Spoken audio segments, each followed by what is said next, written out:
À Bouar, capitale de la Nana Mambéré, les jours se suivent et se ressemblent pour ces ex-combattants. Sur ce site de réhabilitation de l'axe routier Péténé-Bétel-Croix-Rouge, distant de près de 3 km, des centaines d'ouvriers, hommes et femmes, s'activent. Malgré la chaleur et l'état chaotique de la piste, ces ex-combattants, tous engagés dans le programme du PDDR de la MINUSCA, sont déterminés à terminer les travaux dans les délais. Je suis une ex-combattante de bois. J'ai restitué mon arme et la MINUSCA m'a employée. Nous construisons ensemble avec les hommes la route de notre pays. Nous avons un problème de route. C'est ça notre préoccupation. Nous avons essayé de créer cette situation pour faciliter les tâches aux paysans. Depuis le 3 décembre 2015, date à laquelle ils ont commencé à déposer les armes et à intégrer le PDDR, leur vie se résume quotidiennement à réhabiliter ou construire des routes, des pistes rurales et des ouvrages de franchissement. En atteste cette cérémonie de pose officielle des dalles ici à Cotonaf et l'inauguration par la même occasion de la route qui relie le quartier Cotonaf et Abattoir. Une route stratégique dont la réhabilitation a permis le désenclavement de plusieurs quartiers du 2e arrondissement de la ville de Bois. C'est un trou auparavant qui sépare cette route. La voie est devenue inaccessible aux locomotives. Le pont construit par la MINUSCA facilite le transport des moellons, des sables, des briques et viandes vers la ville de Bois.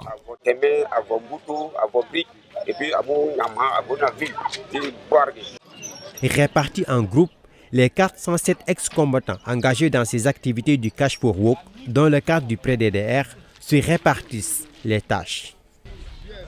Ces travaux à haute intensité de main-d'œuvre consistent à donner des alternatives à ces ex-combattants qui ont déposé leurs armes par des activités d'intérêt communautaire. En contrepartie, chaque bénéficiaire reçoit une rémunération journalière d'au moins 2500 francs CFA.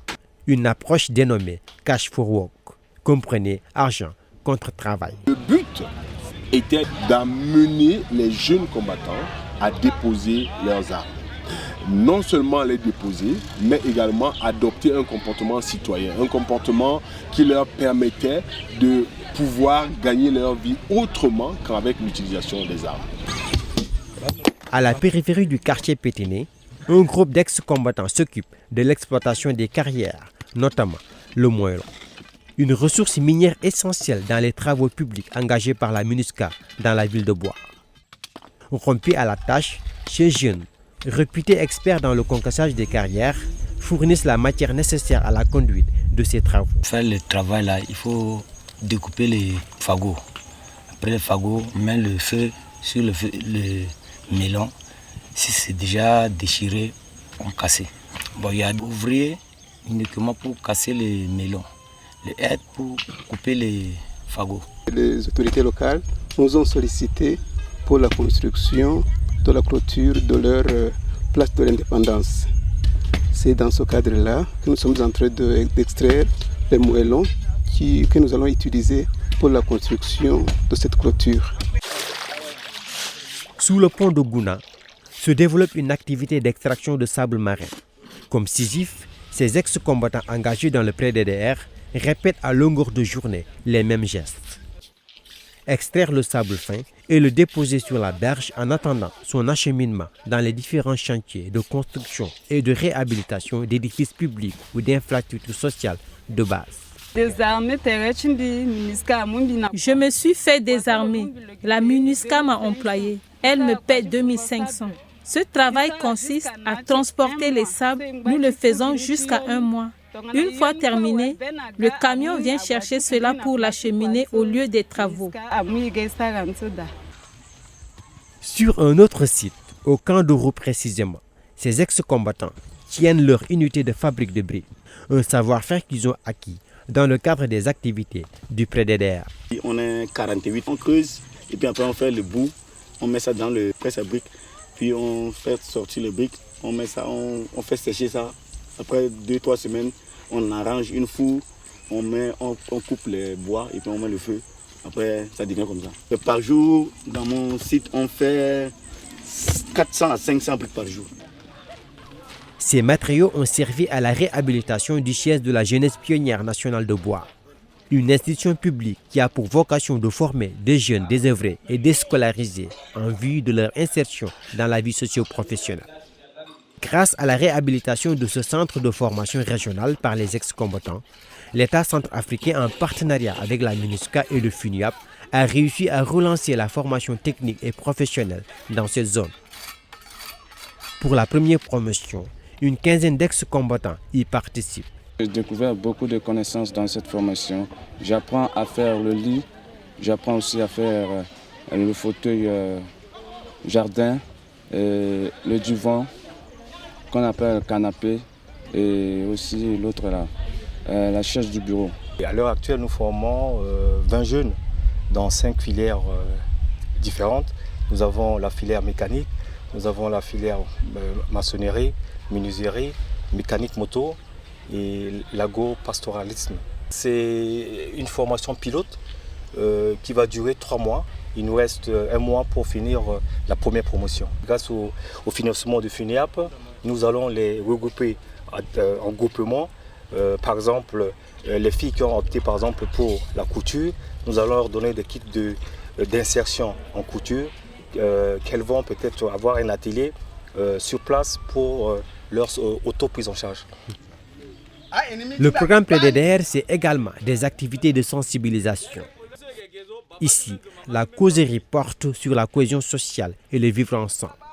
Chaque samedi, ce leader ex-combattant se charge de prêcher la bonne parole auprès des bénéficiaires du PDDR. Prendre les armes et combattre, je dis non. Je me suis désengagé du mouvement. J'ai conseillé les enfants de remettre les armes à la MINUSCA pour le PDDR. Je n'ai pas la possibilité de les prendre en charge, mais la MINUSCA peut s'engager pour les aider et de cesser les troubles. Aujourd'hui, la paix est retrouvée dans la Nana Mambere. Le samedi, c'est le jour également choisi par MINUSCA DDR pour effectuer le paiement des bénéficiaires du Cash for Work. Cette opération de paix profite également aux membres des communautés. En atteste cet environnement de commerce qui se crée autour du site de paiement. Grâce au Kelimba, une tontine organisée par les ex-combattants à l'occasion du paiement de leur salaire, les bénéficiaires ont pu mobiliser assez de ressources financières pour se lancer dans des activités génératrices de revenus ou réaliser des projets personnels. C'est le cas ici de Patrick Boutelé-Zemba, un des coordonnateurs des Antibalaka de la Nana Mambere. Depuis qu'il a accepté de déposer les armes et d'intégrer le PDDR, sa vie a complètement changé. De combattant, il est devenu un entrepreneur et un modèle de réussite sociale dans la ville de Boire. On a fait des tontines. Nous sommes au nombre de 6, donc ça fait 150 000 francs. J'ai payé mes moutons. La deuxième tontine, j'ai payé des porcs. Et voilà, ma maison, ce n'était pas comme vous l'avez vu. J'ai réhabilité ma maison, j'ai des poulets. Et aujourd'hui, vous pouvez même voir, j'ai commencé même à faire une fondation pour construire encore. Donc vous voyez, ça a donné. Et maintenant, je ne bouge plus, je suis en ville, je ne me déplace plus. Donc je suis toujours à côté de mes parents, à côté de ma famille. Donc j'éduque mes enfants. Donc ça ne sert à rien d'aller se combattre. Des maisons, nombreux parmi les ex-combattants en ont construit. À 26 ans déjà, cette ex-combattante, Léa Béatrice Sou, mère de 4 enfants, a commencé par acheter son terrain ici, au quartier Saint-Laurent, avant d'y construire un petit bâtiment où elle vit avec sa famille. J'ai passé presque 9 mois dans le PDDR. Dans les 9 mois, j'ai reçu de l'argent. J'ai fait la cotisation. J'ai construit ma petite maison que mes enfants et moi dorment dedans. Auparavant, je louais.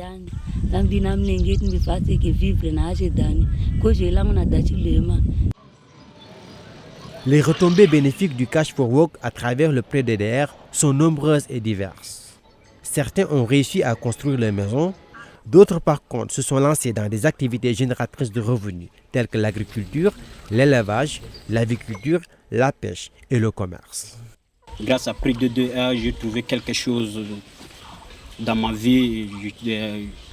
je laisserai les armes et maintenant je suis posé quoi.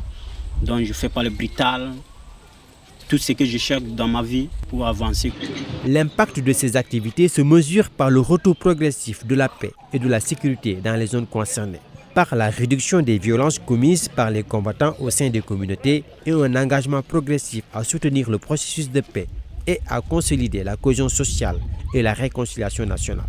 Nous voyons que la ville est propre parce que le prêt DDR constitue aussi une main-d'œuvre vraiment très importante dans la ville de Boa. Et en ce qui concerne les ex-combattants, le prêt DDR a aidé ceux-là à laisser leurs fusils. Et quand ils ont laissé leurs fusils, ils sont embarrassés d'autre chose, c'est-à-dire le travail. Ils ont travaillé de leurs propres mains, ils ont gagné de l'argent et cela a diminué le banditisme, le vandalisme dans la ville. Il y a la paix qui revient, il y a la cohésion qui revient, il y a un peu la reconnaissance de l'autorité de l'État qui est là. L'impact très positif du prêt DDR dans la Nana Mambéré et sa contribution à la relance des activités socio-économiques, à la restauration d'un climat de confiance entre les ex-combattants et les communautés et à l'amélioration de l'environnement sécuritaire laisse présager de belles perspectives au futur programme national DDR-RR en République centrafricaine. L'engagement des groupes armés et leur participation effective au comité consultatif et de suivi du PNDD-RR, ainsi que la mobilisation de la communauté internationale, vont certainement favoriser le retour à la paix et le développement durable de ce beau pays, meurtri par un conflit vieux de plusieurs décennies.